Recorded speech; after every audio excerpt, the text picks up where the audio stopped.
So you have solved over 500 puzzles from the past mock papers. But when you have started attempting this year's mocks, you realize that you are actually terrible at picking up the sets which should be done. You end up solving the sets which take you 20-25 minutes and end up missing sets which should have been done in the actual examination.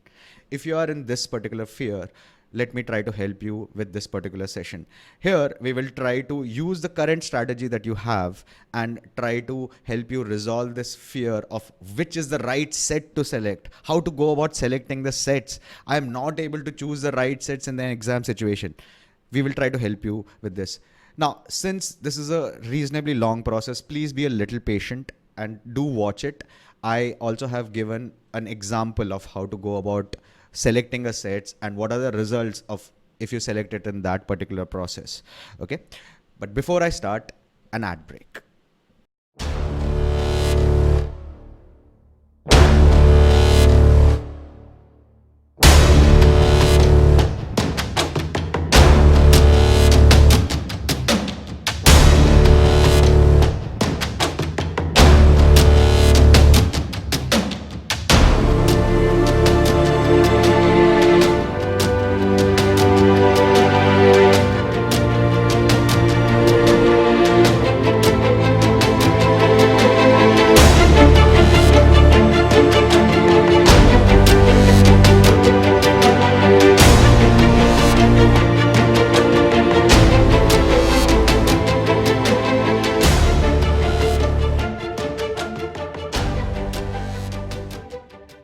Now, the most common advice that students get, and it is not wrong, is that you basically scan through all the sets and start with the sets which you're most comfortable with. Because the cutoffs are so low, you have the luxury of basically going through each set and then decide which is the set which you're most comfortable with. Now, unfortunately, not a lot of students are able to put this in practice because there are a couple of things at play here. Almost everyone is comfortable with arrangement, puzzles, etc., those sort of sets, and everyone is terrified of questions which involve maybe cases and all those kind of scenarios. I speak to a lot of students and almost everyone says that my strength is basically arrangements, etc. And as we have shown in this video, even 100 percentilers, senior 100 percentilers actually face a problem when they go with sets which they are comfortable with. Now, even an easy looking set can actually be turned into a crazy looking set just by removing a few variables or taking out some information in that. Conversely, you can also add a lot of variables and make it complicated, time consuming, which you might get an answer, but it'll take a lot of time for you to solve. I have demonstrated more in this particular video about how to go about preparing for LRD and what are the type of questions which you should actively avoid anyways. Now, what am I suggesting?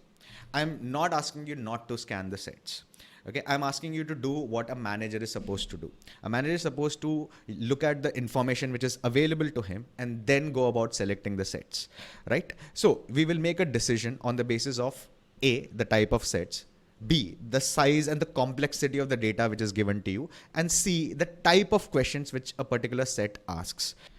Now, what I'm telling you this is basically as a result of advice and feedback from a lot of students who I have coached over the years and also this year's students from our LRDI course. I have seen percentiles in the mocks improve from a 70, 75 to a 99 percentile. People who are scoring only about 20 marks, a raw score of 20 marks, they are able to reach 40, 45 marks in the LRDI section. So please do bear with me. These results are validated. Please be patient when I'm taking you through. I will use the CAT 2018 slot 1 as a way of selecting the sets. Now, you get a scratch pad before the start of the test. You have about 15-20 minutes before you actually start the examination process. Now you can use that time to do a lot of things. You can write a love letter to your girlfriend or boyfriend. If you are one of those naughty kids, you can start drawing pictures of boobs and other naughty things in the paper.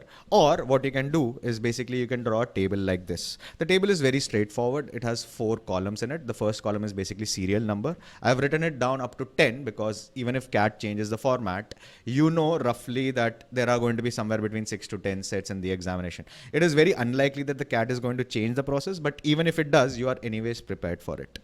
The second part is basically description. Third part is data. And last part is questions, the type of questions, which is exactly what we discussed previously.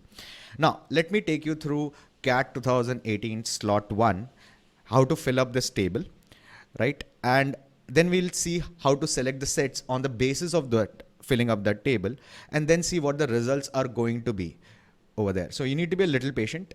Okay, so I have the CAT 2018 slot 1 put it up as such. I will look at it question by question and try to fill up this table over there.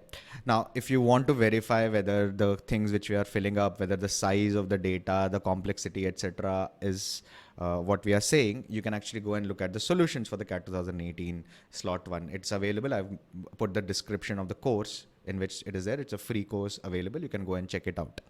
Also, you can verify this process with the other 3 slots which you have. You have CAT 2018 slot 2, you have the CAT 2017 slot 1 and slot 2. You can go and try this for yourself if you have not taken up those papers and see for yourself whether this process works or not.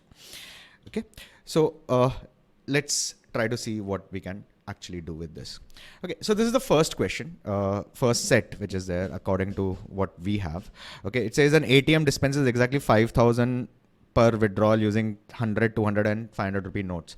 Okay, this ATM requires every customer to give her or preference, etc. There's not a lot of data. It's there. There is a number over given here. Now, if you look at the questions, it says how many different ways can the ATM serve the customer? If the ATM could serve only 10 customers, what is the maximum number of customers that the ATM can serve with a stock of 500 rupee notes, and the fourth one says what is the number of 500 rupee notes required to serve the customers, etc. If you observe, all the questions have basically if extra conditions which are given, maximum is there, if, and all those things which are there. So I can safely say this is a question which is basically a case-based question. Right, the data is not very big, so I'll put it as small. And description, I can give anything which I am comfortable with saying, as long as I know what exactly it looks like a quant-based reasoning sort of a thing, an optimization sort of a question, right? That's all I would like to write. I mean, basically in 30-35 seconds, I should be done with what are the type of questions, size of data, and what is the question over there. Now, if you have not practiced or if you have not learned the theory, you will not be able to identify what is the type of question over there. Even in the actual examination, if you do not understand what the question is like, just leave it as blank. That's okay. As you learn the theory more and more, you will be able to understand what the type of questions we are dealing with. As you put the things in practice slightly, you will be able to figure out the sets more and more. Okay, you will be able to fill up as much data as possible in this particular table. Okay, so let's continue further and see what the next set looks like. So this is questions 1 to 4. Okay, let's look at what the next set looks like. The next set is basically, it's a pretty huge data set. Okay, it's a case. Okay, there's a company which administers a written test comprising of 3 sections of 20 marks each: data interpretation, written and GA for a recruitment. There's a score which is involved. Right, if you quickly read through the data, 10 students appeared for the test. So the data is about 10 students. That there's a table involved over here. There's some missing data, right? Before I even start the test, I know there is some amount of data which has to be filled up from this set into this. Okay, there is information about how many marks are being given. So again, it looks like a quant-based reasoning sort of a question. Right, now let me see what are the type of questions which are available. Which of the following statement must be true? And if you look at it, both 2 and 3, 1 and 2, only 2, only 1. Maybe this looks like a question which is a maybe sort of a question. Okay, let us check whether that is the case. Next one also says it's a maybe sort of a question. Next one says if, which means even after all that effort, you may not be able to solve this particular data set. Last one again says if, right? So this by itself should give you a red flag over what type of questions you're dealing with. What do I fill up in this? I will again fill up quant-based reasoning. You have a case over there, fill in the table, right? Data size is large, right? Questions are all again case-based, right? You will have to use it on an additional data sort of a process. Okay, let's continue further. Third one. Okay, this is not that big, as big as the previous one, but it's not as small as the first one. But let's look at what the question says. 24 people are a part of 3 committees which are to look at research, teaching, and administration. So we have research, teaching, administration, 24 people. No two committees have any member in common. So it is not a Venn diagram set, right? They are all distinct parts, right? Each committee has 3 types of people. Okay, so you have people, which is bureaucrats, educationalists, politicians. So it again looks like a table sort of a thing. You have to probably fill in the table. There are 24 people. Information which is given about the type of people to be given. So it looks like a table. Fill in the blanks sort of table. Moderate level of data. Let's see what the questions look like, whether we can solve it. Based on the following information, which of the statements must be false? Again, it says which of the statements should be definitely false. This might be a question which might be a factual question or might be a case-based question. Let's look at the next questions to select. What is the number of bureaucrats? This looks like a definite question. 11 says, what is the number of educationists in the research committee? This again looks like a definite question. The last one says, which of the following cannot be determined uniquely, which means you cannot solve this set completely. It's a partial set to be solved. Okay, so again, this is a case or a mixed set. You can call it a case-based set again. There might be multiple cases here. You may not be able to solve the full directly, but it's a fill-in-the-blanks table, medium sort of a table. Let's see. Okay, let's go to the next one. Next one says, Adriana, Bandita, Chitra, and Daisy are 4 female students. Amit, Barun, Chetan, and Dev are 4 male students. So you already have 8 students, right? You have male and female, right? Each of them studies in 3 institutes, X, Y, and Z. Each student majors in one subject among marketing, operations, finance, and minors in different one among the 3. It looks like a puzzle, right? But let's look at the size of puzzle which we have. The puzzle is basically you have 8 things. You have 8 people, right? 1, 2, 3, 4, 5, 6, 7, 8. The names of the 8 people, right? What are the variables which we need to track? You have the gender, male and female.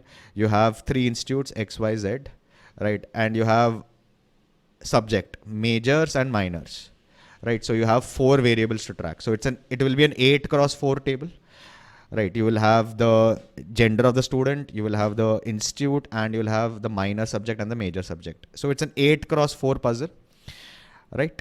So let me just write it down. It's a puzzle, 8 cross 4.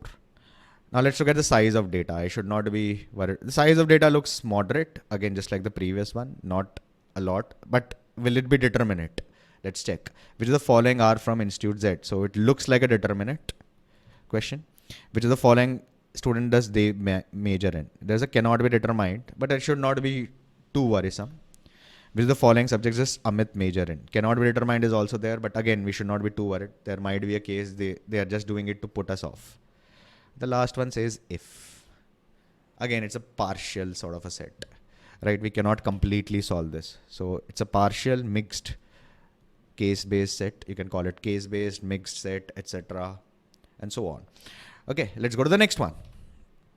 The next one basically says you have given an n cross n square matrix to be filled with numbers. 2 adjacent sets have the same numbers. So you have a matrix to be filled, right? 2 cells are called adjacent cells if they touch each other diagonally. So the cell in one of the 4 corners has 3 cells adjacent to it, and one in the first short corner, which is not in the, okay. So there is some information which is given. You have any other cell has 8 cells in it.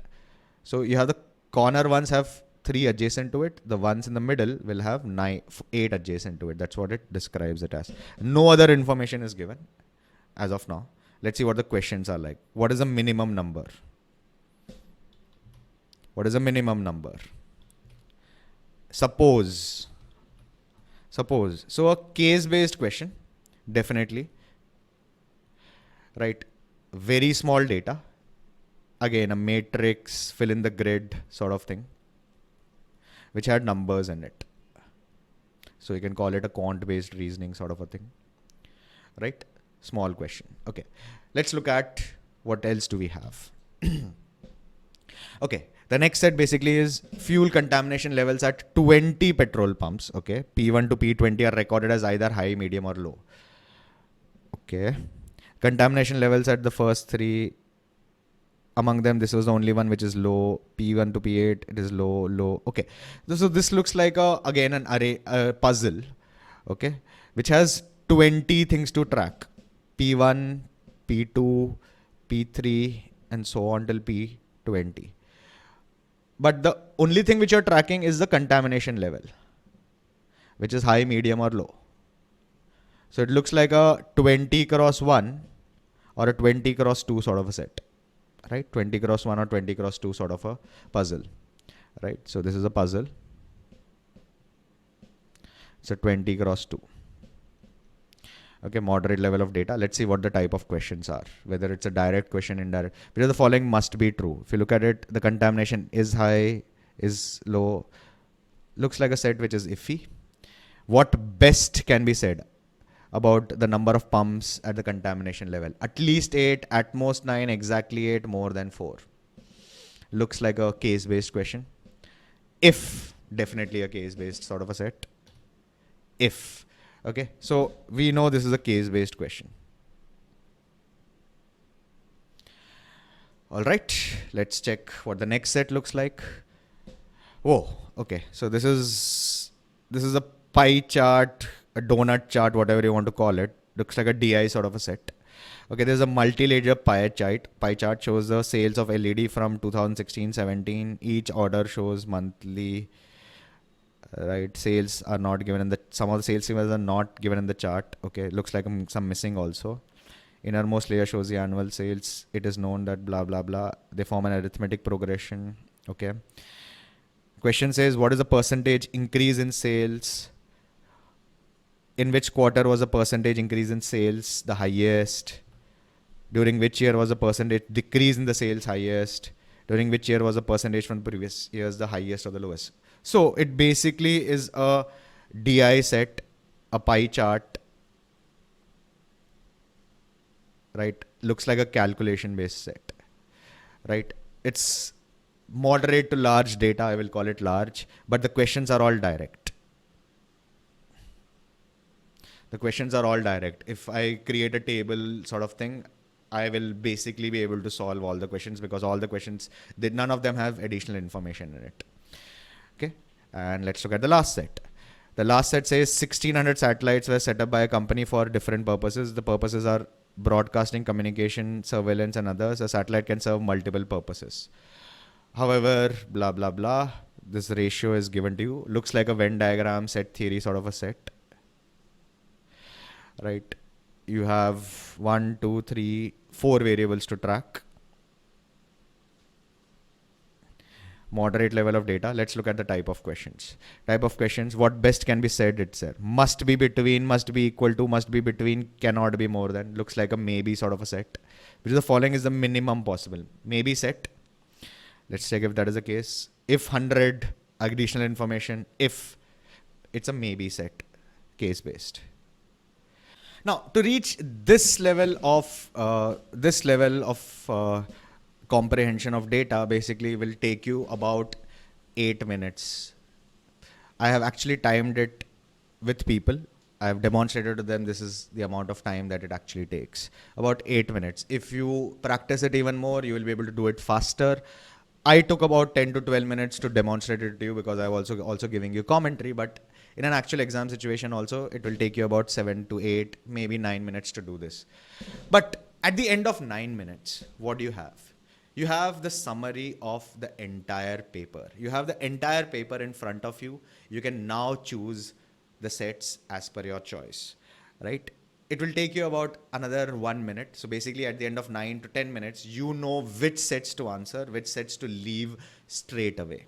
Now, I will choose the sets on the basis of what can be done in the exam situation. A set which is too big and has a case based should definitely not be answered. Okay. Second, looks like a candidate, which I will answer only if I have a lot of time available to me. Okay. What else can be iffy? I mean, okay, this is a Venn diagram, 4 variable, maybe sort of a case. This might be an iffy sort of a thing. Does it make sense over there? Optimization, if I'm not very great at, I might not do it. Puzzles, I might start it later. Where do I start? What are the sets which I need to concentrate on? I need to concentrate on sets 3 to 7. Okay, maybe set 1. Right, these are the first sets which I need to do. Now, if I have this roadmap, I can figure out. Now you can use a comfort level and decide. Now, will you do a puzzle which has an 8 cross 4? You have 8 variable, you have 8 items to track, and then you have 4 attributes to track as well. You really want to do that much? Or you want to do something which is basically a puzzle which is a 20 cross 2, right? It has 20 things to do, but there is only 1 or 2 variables to track. That might be an easier version than an 8 cross 4 puzzle, right? Do I do this very small case? Maybe, maybe not. The idea behind this, or should I go directly to the graph and try to solve it? Now, once you have done this, you are making a valid decision. You can choose on the basis of how comfortable you are.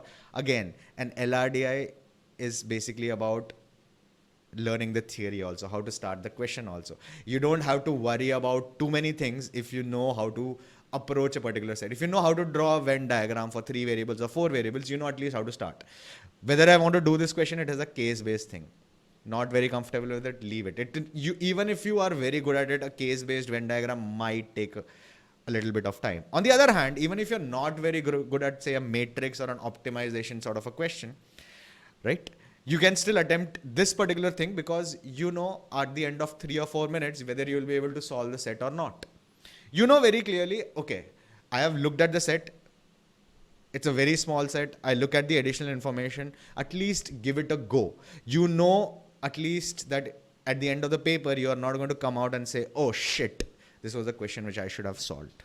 It was too easy. The information is so little that even if they try to complicate it, if you know basic idea of what optimization, and that's where the theory part comes in. If you know how to solve optimization based questions, basically this set was not very difficult, as we will see later on.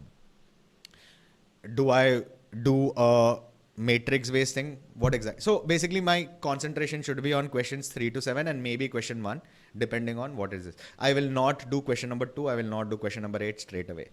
I have to attempt out of these 6, I have already eliminated 2.